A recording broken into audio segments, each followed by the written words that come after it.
One. Hello and welcome to the first ever Intelligence Dive podcast hosted by Pranav Sisler and Ben Alexander. My name is Pranav Sisler and I'm currently a student at the Royal Grammar School, High Wycombe, where I study maths, further maths, physics and computer science, aiming to pursue a degree in computer science. And I'm Ben Alexander. I'm also studying maths, further maths, computer science and physics with the aim of getting a degree from university in computer science and seeing where my career goes from there.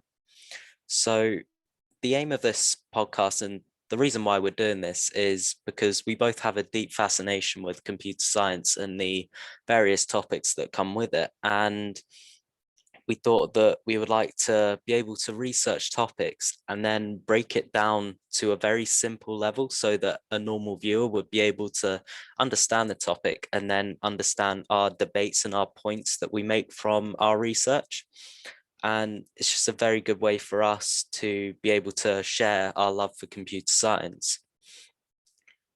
I believe that it's a great way for us to take these topics that might seem daunting at the start and then make them more accessible to someone who's newly looking into the field and wanting to really put a lot of time into learning how these world-changing theories and phenomena can take place by themselves, because computer science is obviously one of the most easiest fields to get into, because all you need is a smartphone or a laptop, which majority of people who are probably watching this have to begin with. So if with this like base set of prerequisites, you can build so much from this, like whether it be languages or expanding your knowledge into further fields. And this is something that we aim to do. So yeah, the first topic we decided to discuss is AGI, which is artificial general intelligence. Now, the definition of that is where an artificial intelligence is trained to mimic a human. And there are two types of artificial intelligence, where you have narrow intelligence, where an AI is very good at a single particular task. Say, for example, a robot on an assembly line. It would be very good at, say, putting a car door on a car. However, if you gave it some sort of, say, French and you say, translate this to English, it would have no idea. Whereas AGI, artificial general intelligence, as in the name, is generally smart like a human. So we would be able to bolt on a car door if we were told how to.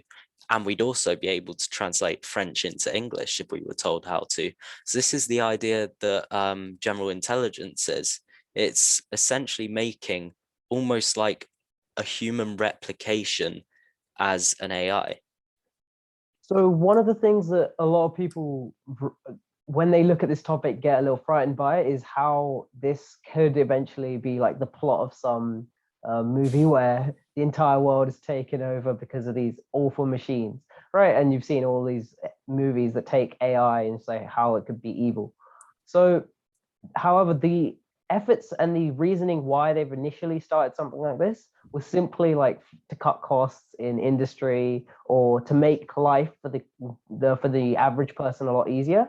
And some of the ways in which people have gone about this epic task of creating the world's greatest like living machine and create life without having to do any biology, simply just using machinery to create something that is conscious.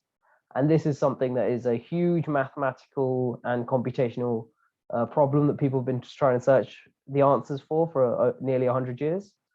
So one of the first, or what is casually referred to as the golden age of AI, would be from about like the 40s to the 50s, where a lot of the ways in which people delved into this task and started off was through heavy mathematical theories, and like the ways in which they took a lot of the concepts of what is right, what is wrong, and they created lots of simulations of, say, there was one called the blocks world, where you'd have very, very standard instructions that were given to a machine, such as if I want green on top of this and I have 3 blocks, you stack 2 things in order to make green on top. And these systems kept getting better and better and better. And as more and more people were drawn to the field, as it presented the opportunity of creating something that was as big and as broad as this AGI in the future, you got a lot more eyes on the field. And in doing so, you really changed the way in which people viewed all of these things. And so it's a great way to take this basis of maths that was essentially the reason why they even started this, due to the Bletchley Park endeavors with Alan Turing and all of the other code breakers and decipherers at Bletchley Park, who all started off by making computers. And pretty much since computers were made, the thought of, can we make all of our like troubles onto this machine, and can we give all this responsibility? And that was a big issue that people tried to fix. However, that in turn, all of this hype behind AGI being able to take over the world, it'll be like a human, that died down into the 70s and 80s, where it got to the point where there was so much stigma behind it that AI doesn't work, AI is not going to be with us, that simply terms like neural network, which is just a very general term used in AI, it's used all the time, that had to be taken out of research papers and be essentially renamed, because this failure of AI caused such a big distrust, and people thought that it was never going to work. However, now we can see it's in everything. Narrow AI is taking over everything we know.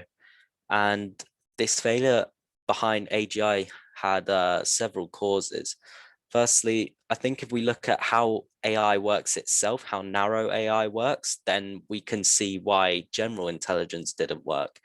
And narrow intelligence, you take an AI algorithm, you give it a lot of data to train, it then learns the data set. So this could be things like crimes, and then you predict where the next crimes will be. It could be nearly anything. And it trains it on this data set and then gives you an answer. Now, if we can imagine how big this data set would have to be to train, say, 18, 19 years of human life, you need to train the conscience, the decision making, the intuition, the ethics, the morals. There simply just wasn't enough data behind this. And this caused that if there isn't enough data to train it, then the algorithm won't work. And this was also related to the Psych project, which Pranav will go into more detail about. However, you've also got the issue of training conscience and just general common sense. Everyone thinks and behaves differently. So there is no way to get everyone in this world, their mind, into one machine without there being clashes. So one of the big things of the big pursuits of how do we achieve a machine that can do all of these big tasks is was named the Psych project, ran by a man named Doug Lenat or Lenet, and his pursuit was, well, his idea was, how can we make a machine that takes every single bit of basic knowledge, whether that be like obvious things that you don't even think about subconsciously, like the red tap means hot water, the blue tap means cold water, green means go, red means stop, all of these like basic things.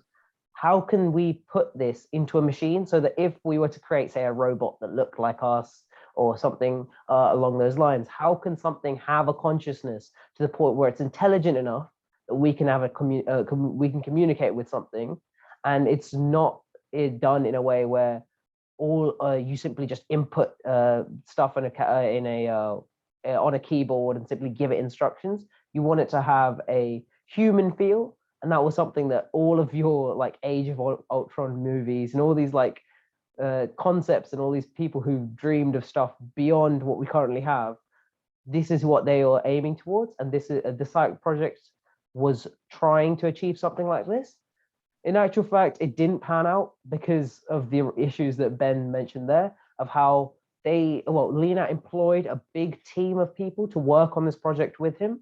And when you do something like this, you're creating so many conflicting minds and so many people with different opinions working together on one thing, so that the way in which, well, as Ben said, people think is different. So when you're inputting data with the sole purpose of making something intelligent. So you're birthing intelligence into a machine. How can you put varying elements of data that is organized differently? Because obviously everybody would start at a different place. If I asked you write down every single thing that you know, there's obviously going to be different to the person sitting next to you, whether even if they're in the same family or same household, right? No matter how close you are, if I asked you something as broad and as incomprehensible as write down every bit of information that you know, you are not going to write it in a same structure as someone else would. And when you have all of these various structures, when they were inputted into this machine with the aim of creating something that knows everything, it didn't pan out. But since then, more exploits have been made, and that is something that Google's knowledge database aims to fulfill. So instead of Psych, which was a lot more, how can we translate this into a humanoid robot, or how can we make this into something that we can actually see and actually interact with on a personal level? Google instead tried to simply make it so that if I wanted information, how can I get information? And obviously, they are the most powerful company in the world. By being able to fulfill that purpose, they've now been able to do it so that whatever I want, if I were to type it into that search bar, I will get.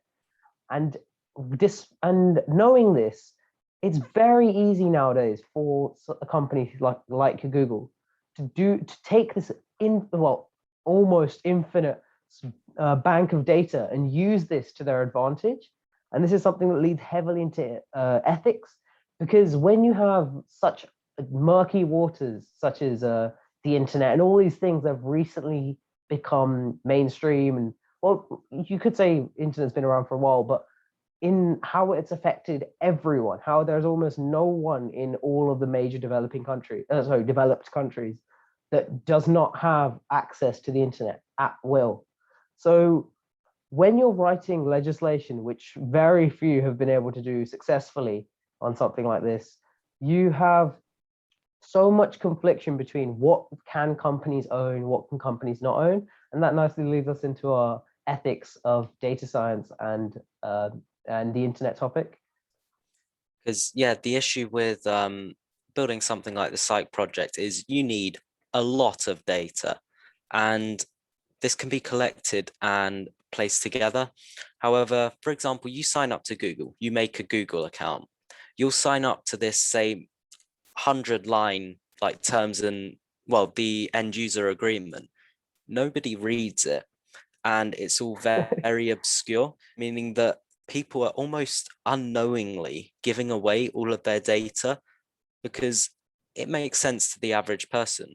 Oh, I don't mind if they get to see what I want to advertise, that sort of thing. However, when you have that with so many different apps, so many different companies, that although they're not supposed to, they do share and collate this information, you do get this massive data set which Google can train AI on.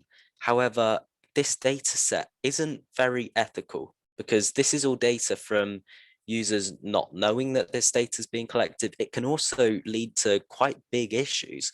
For example, if a CCTV camera, even though it's just filming raw image, if you combine that with things like data from Google Maps, like where you've been, what you've searched, where your route is going, you can combine that to essentially create a profile of people and where they've been and what they've done, which the police have actually done before.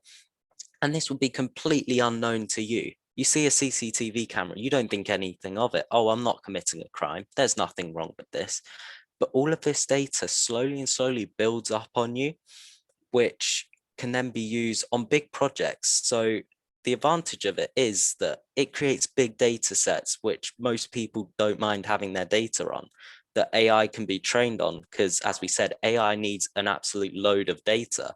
However, on the other side, you then have people are unwillingly giving away their information, and it's very murky. There aren't many laws. Well, there are laws, but they're not heavily enforced. And these are normally the tech giants.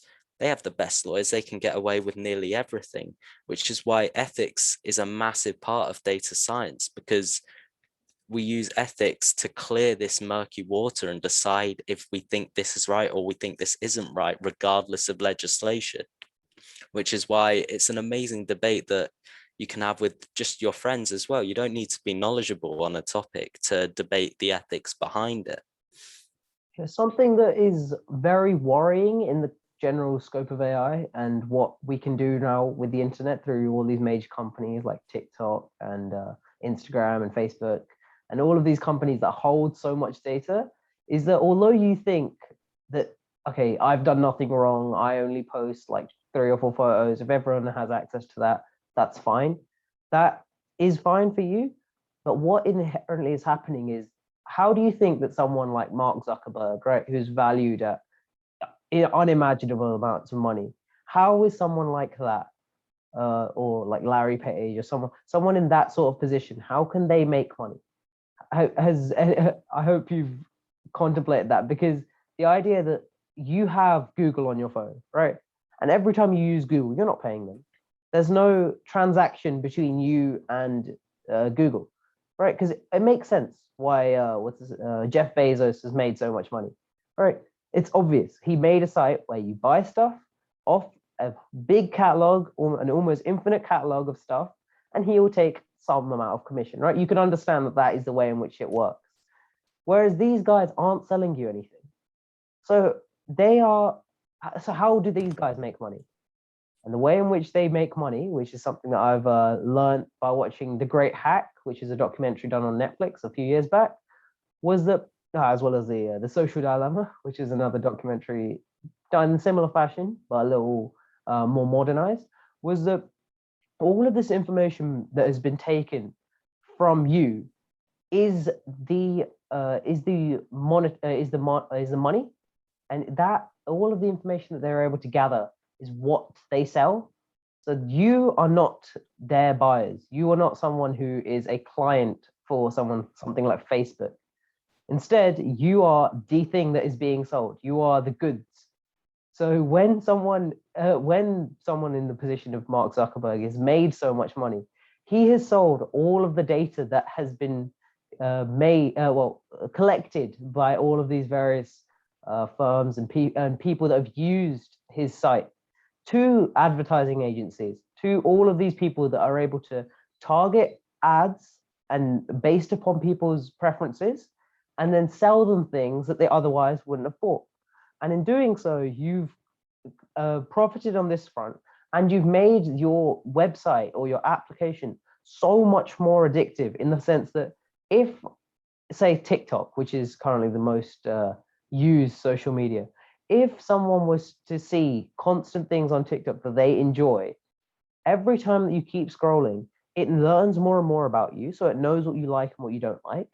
And by building this huge frame of data that it knows about you, it can sell that information to advertisers, or keep it for themselves in the off chance that they ever want to exploit you specifically in the future, which obviously we don't know. It might be happening right now.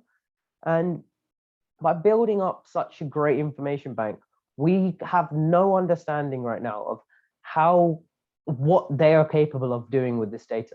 Obviously, you can make up stuff that they might be able to do, but honestly, we don't know how far something like TikTok and Facebook, what they can actually do with your data, in the sense that if all of this data is combined and put together and shown against you, say if you had been caught up in the law and done something wrong, or in fact, if you'd gone against Facebook and wanted to show your views as to why they're bad, they can, if they wanted to, use that as blackmail and show that this is all the data that you've liked in your past. These are the weird things that you've done. These are all the things that you wouldn't want publicized. How would you feel if we put this all out because you've gone against us? And this is something that is scary, in the sense that obviously this could happen to anybody who's hoping to make change on a global scale, in the sense by simply like reporting them for misuse of information or anything. And it discourages people who have worked on these algorithms from speaking out against why they don't believe in them. So as you see, like there's some statistics about how a lot of people that work at Google or at Facebook, don't let their children own a phone, own a smartphone, simply because they know that they have created something so powerful and so addictive that if they were to give that to their children, it'd be extremely risky. They'd want to avoid addiction and all these things at all costs. And I think the only real way we can judge things like Facebook and Google, the tech giants, is by the people internally, because obviously they are so secretive of what they're getting up to unless they want the public to know. For example, I read an article which was about Facebook's problem with hate and terrorism, and an employee from inside said that they had huge issues with Facebook's algorithm because their algorithm's designed for user attention. They want you to keep scrolling, keep communicating with other people, just spend as much time and as much meaningful time as Jan LeCun, the head of AI there, said. They want you to be spending a lot of time and thinking that that time you spent was valuable. And how do you get people to spend time? Nobody sees a post that they agree with and continues to comment and has a meaningful conversation on it. Posts that you're most likely to comment on or think that you've made an impact because you've commented on are posts that are so outrageous, such as sexism, racism, terrorism, and all of the above. And these algorithms were designed to enforce that. So people were getting constant streams of these very hateful and, you guess you could say, outrageous topics that they usually wouldn't agree on or would like to comment on. However, if you see something so out there, you almost feel inside you like a need to comment and just to disassociate yourself from that, which is another issue with AI, is that we've got to be so close, so careful of what we consider the correct outcome of it is. For example, the AI was doing everything it was told to do. Use this data, keep people on the app, keep them doing meaningful things. It completed all three. However, those three goals were all set by humans, which is so crucial to why we need to have good goal alignment between the humans and people.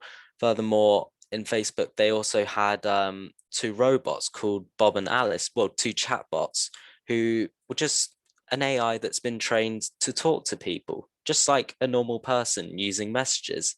And these two robots, well, I should say chatbots, they found each other and started communicating with each other. And inside this algorithm, they're trained to, well, follow mannerisms, become very efficient in how they talk, and they're essentially training to speak English, just like a baby. However, what I found very interesting and scary at the same time is that they developed the English language to the point where a human can understand, but they could understand each other, and it was unbelievably efficient, as in like a line being able to equate to a paragraph, that sort of thing. These robots, having been trained to make English more efficient and be able to interact with people, took it a step too far, to the point where we don't understand how or why they were talking like that, which again is why goal alignment is so crucial. Because if we don't set the objectives of these programs correctly, we don't account for every single possible thing that could go wrong, it will find a way to go wrong if it deems it more efficient, or if it's been trained to do it that way. So that's why we've got to be very careful with also the implementation of AI, because even though in that case, it nothing came of it. No one died, no one was injured, no one was harmed in any way. However, if that's very different, linking back to the topic of AGI, if that's a robot and it hadn't been told to not do something immoral, then it will do it and think it was the correct idea, which is why we've got to be very careful with how we align AI to our own personal needs and our own personal goals. And so, dumbing it down slightly and moving a little further back in the past to understand how we've got to a position where we can talk about people stealing our data and all of these various sides of the story.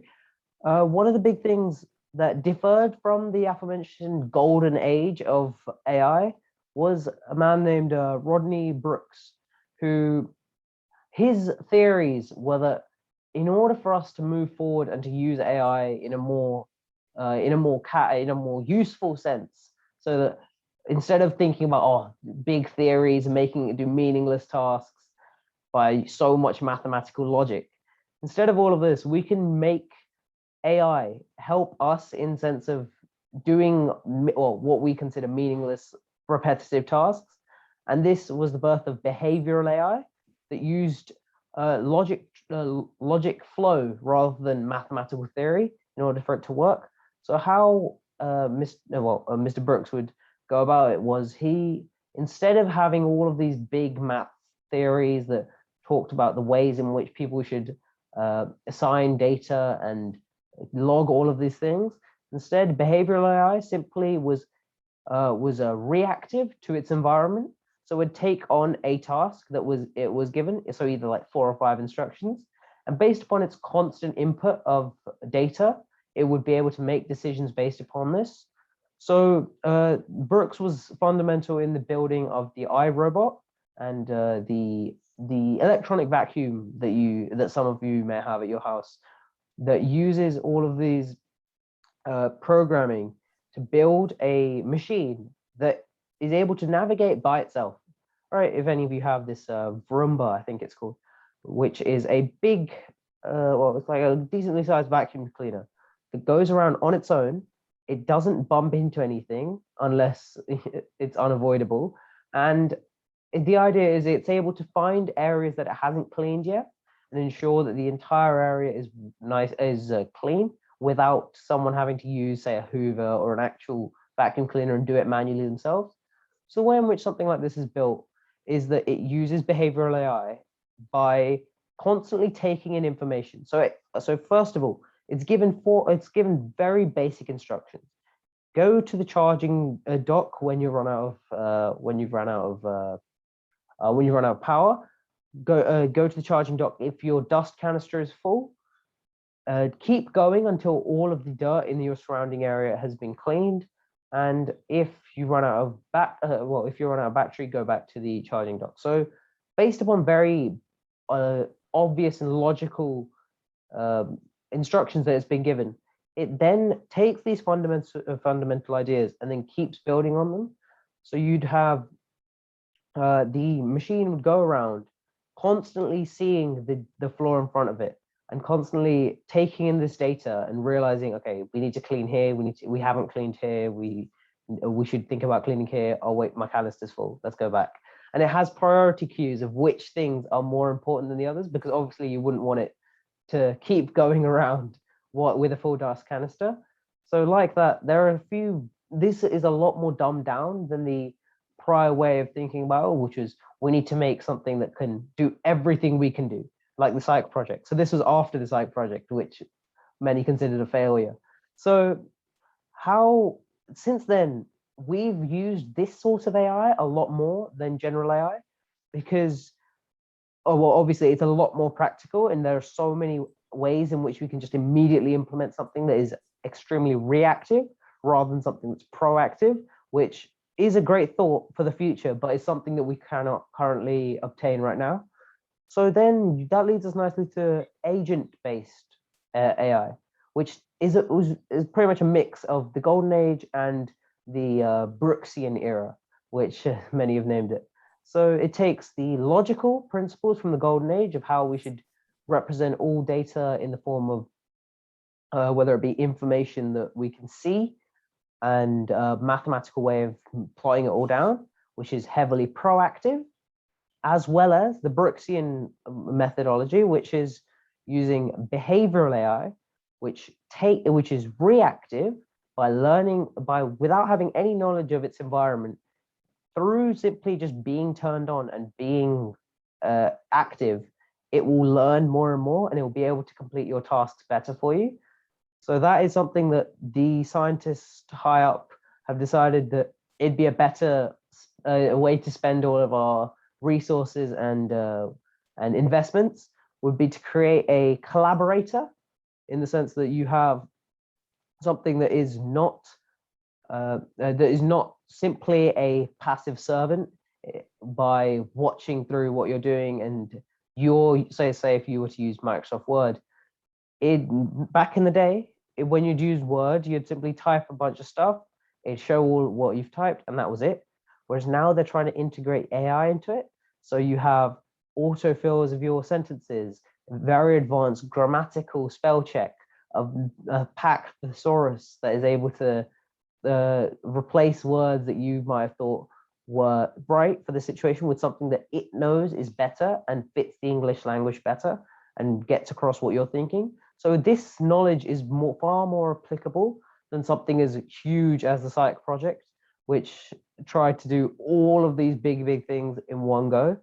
So this is something that a lot of people are pushing towards, and this is why all of the big tech that you probably use at home uses these behavioral AI and agent-based approaches instead of something as hard, fast as the logical mathematical theory that was tried under the Psych project. And yeah, that's, I guess, how we're going to have to train AGI, because you can't just train. If you think about the AI coming into Earth at age 0, or which is how we're trying to do it now, compared to at age 18. At age 18, you've got 18 years of experience, conscious decision making that they try to train in all at once, which is biting off too much than you can chew. Because if you train it from day 0, however, it learns like a baby from every single mistake it does. That's human. You learn from your mistakes and you see what you could do next time, which is the reactive method rather than the proactive method. And that's how I believe that AGI will become. It'll be almost like a baby robot, where over time it gets more and more efficient, better at the tasks it does, and also it makes it more adaptable. Because if you train a robot to come into Earth at age 18 and then it to just do everything, so you've coded everything that the robot could ever possibly do, any situation that could come about, in 15 years, who knows what's the world's going to be like. So that's why having a robot that can adapt reactively is so crucial. And I guess we can go over to the topic of will we ever make it to AGI in the first place? Because I believe that AI has been one of the most overhyped areas just at all. For example, in the 50s, they thought we're going to have robots that can take over the world. In the 70s, they were like, well, if we're progressing this fast, then that means we can have driverless cars by the 2000s. In 2000, people like, oh, well, if we can make rockets that are controlled themselves, uncontrolled, unmanned missiles that can adjust and be accurate, and the defense systems for that, which can use sensors to detect the heat of the missile, then calculate the trajectory, then we can have unmanned warfare, which we do to an extent. And this constant overestimation of AI, I think, could potentially be its downfall and it losing funding, just people biting off too much for them to chew, and then the project failing. So you have people who predict that we could have killer robots by 2050. I still think we are a very, very, very long way away, because even our large deep neural networks that train based off of experience, where you essentially say, here's some data, calculate it, give it an output. You don't tell it anything, which is almost like a human. That still is in very early stages, where it's still very like purpose built. For example, a Siri being only able to take in voice and give an action. It won't be able to move. It can't take in the surroundings visually and not hit anything, because these robots are going to have to be able to interact with humans as well. And we're all different. You've got to be able to judge who to interact with, who not to. You don't want to go down an alleyway late at night rather than taking the lit main street. It's things like that which could be its downfall. Yeah, as much as someone, as people as Apple would like to say that, oh, Siri is your assistant. In sense, if you're walking down an alleyway and it's dangerous, it's not going to come out of the phone and start like fighting people Yeah. before you, is it? Right. So a lot of the ways in which we view AI is blown out of proportion because of how enticing the idea of having a man-made consciousness is. So obviously we don't expect any huge progress in this sense in the next 10, 15 years because of these limitations that we have due to circuitry and all these things. But with the development of something such as like quantum computing and all of these ways Mm. in which we have no idea right now how we can use this information and these principles to build something that has so much input and so much data, which some people are probably working on right now. But of course, we're not going to know about that. So this is something that me and Ben aim to actually work in ourselves and be part of the next wave of technology. And this is extremely exciting. But we must not lose sight of the idea of how scary some of these things may be when put into a real life context. Because yeah, with more and more processing power, although it has somewhat flatlined, um, but with the idea of quantum computing, this blows any supercomputer out of the water. It'd be like comparing your laptop to something built in the 1980s. And if it becomes common enough to be able to train data sets, to train AI on data sets, then we can get unbelievable power from this. However, still, it would be, well, it's an overestimation to say this will be in 5, 10 years, because the reality of computer science is until that framework's there, until the need of it's there, until, well, the infrastructure behind it's there, it's not going to happen. Yeah, do the So processing power. Yeah. yeah, although we've got the processing power, we still don't have the data set, and we still don't have, well, we don't have people accepting that we may have robots on the street.